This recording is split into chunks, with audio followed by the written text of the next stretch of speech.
मंत्री जी को हम रोकने वाले शख्स हैं। यहाँ पे प्रतिदिन के कार्यक्रम सज गए थे। फलाने दिन ये डिस्को डांसर आएगी, ठिकाने दिन ये डिस्को डांसर आएगी। हमने कहा ये क्या है?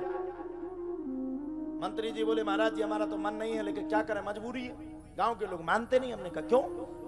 हमने कहा बूढ़े बड़े नहीं है। बोले बूढ़े तो कद की साजी ले आई हो। हमने कहा क्या बात करो? बोले हाँ। अरे हमने कहा ऐसी? अब हाँ बोले बिल्कुल क्लियर। हमने कहा किसकी कह रहा है? बोले अब पिछली बार शक्ति का पूरा है तो ई बार सन्नी देवल खाओ चाहिए।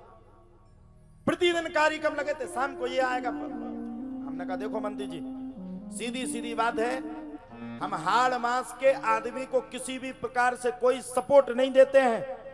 शंकर जी की बारात निकाल रहे हो, शाम को आकर के हुरदंग लीला मचा रहे हो। जितना पैसा आप इन लोगों पे खर्च करते हो, उस पैसा को इकट्ठा करके सल्लेश्वर के मंदिर पर लगा देना, तुम्हारा भी कल्याण हो जाएगा और तुम्हारी पीढ़ियों का भी कल्याण। हमने पूछा, हमने कहा ये पैसा कहां से आता? एक दो जन ने हमें बताया, बोले 30-40 आदमी रहते हैं, 20-20, 30-30 हजार रुपया जोड़ करके 8-9 लाख रुपया जोड़ करके किसी को बुलवाते हैं। फिर वो मंच पे आता है, वो एक दो मिनट के लिए वाक्य बोलता है, नंदू सबका बंधु।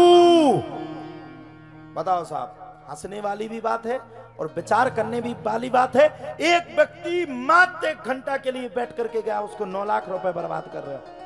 और एक व्यक्ति तुम्हारे गांव में आकर के 9 दिन चिल्ला रहा है, उसके लिए 1 लाख रुपए देने में भी शर्मा रही।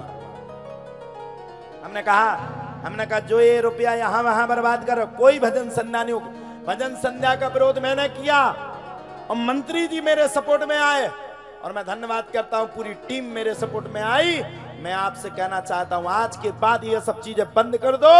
शंकर जी को अगर प्रसन्न करना है, भोलेनाथ को अगर प्रसन्न करना है, तो गरीबों में वस्त्र बांट दो, गरीबों की बेटियों के विवाह कर दो।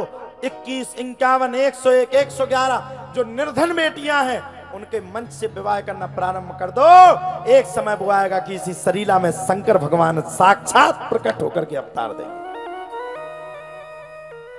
अब ले आओ हीरो हीरोइन को, शंकर जी काहे को आएंगे? नन्हे है बागेश्वर धाम 251 निर्धन गरीब बेटियों की शादी वो 27 वर्षीय युवा संत इस भारत के अंदर कर रहे हो। सबसे बड़ा इतिहास रचा रहे। ना देखो वो कोई राजनेता है, ना कोई वो धर्म नेता है, ना वो कोई राजनीति करते, ना उन्हें किसी से मतलब। जितना पैसा कमाते उन गरीब बेटियों के लिए लगा देते थे। 251 बेटियों के लिए संपूर्ण दहेज की व्यवस्था बागेश्वर धाम पीठ से की जा रही। मैं गारंटी दे रहा हूं, ऐसे ही अगर शिवरात्रि के महोत्सव में जहां जहां महोत्सव होता है वहां के लोग अगर 20-20, 21-21 बेटियों की शादी कर दें तो हिंदुओं के अंदर की गरीबी अपने आप दूर हो जाएगी। ये की बेर ताली नहीं बजाई, कैसे बुरा लगू हुई है? बजाओ अच्छे से।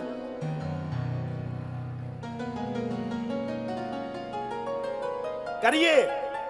अगर आपने कोई धर्म में 20,000 रुपए दिए, अगर किसी बेटी का विवाह हो गया, ध्यान रखना वो आपको दुआ दे करके जाएगी। वो गरीब बच्ची होगी, वो आपको दुआ देगी।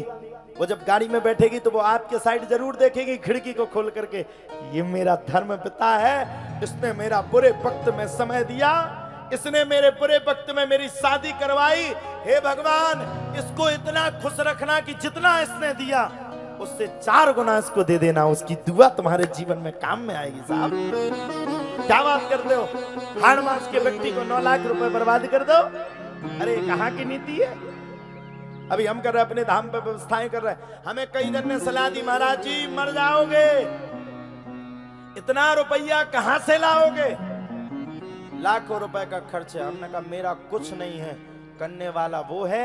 मैं तो अपने हिंदुत्व और हिंदू धर्म के लिए और सनातन के लिए जन्म लिया हूं और मैं गरीब बेटियों का, गरीब बच्चियों का विवाह जरूर करूंगा।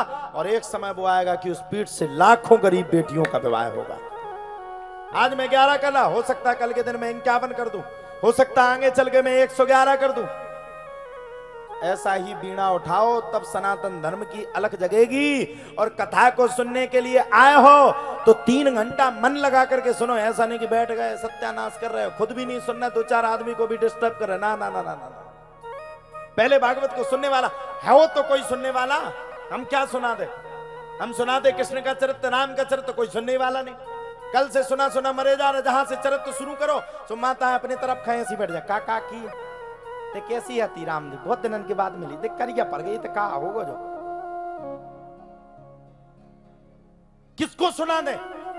आदमी बैठे बे हम ता देखे नहीं ना बे टीवी ताए देख रहे हैं हम कवे दिखाएं। अरे तुम्हें अब का दिखाओ ने, अब तुम्हारा बुढ़ापे को शरीर आ गो, अब ऊपर दिखाओ अपनो मुंह जो 80 साल पहले ते आए थे।